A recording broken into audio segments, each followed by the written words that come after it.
Total hip replacement patients are usually in the hospital 2 to 4 days after surgery.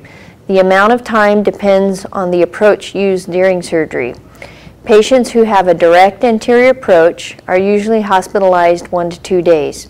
Patients who have a more traditional approach to the hip are hospitalized 3 to 4 days. Most patients go home after their hospitalization.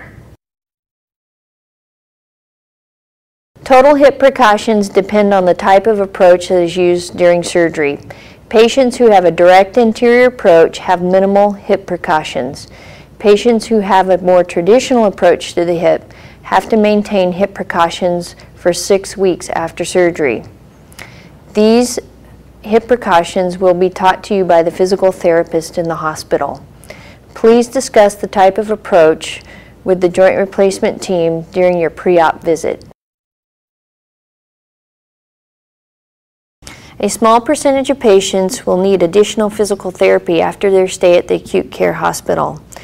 Patients who need rehab or a skilled nursing facility usually live alone and have no one who can come help them after surgery.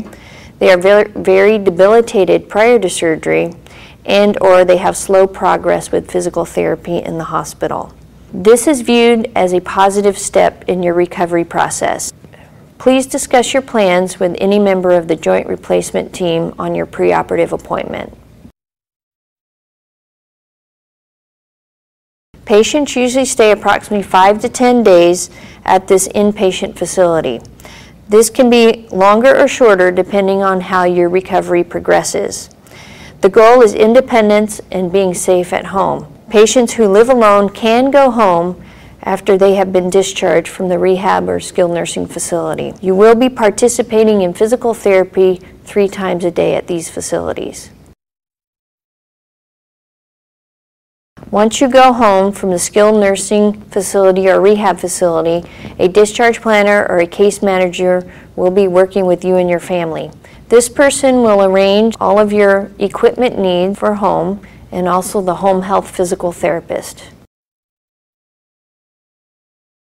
Total hip replacement patients have home health physical therapy 3 times a week for 2 to 3 weeks. There is not a lot of physical therapy during the first 6 weeks of a total hip replacement.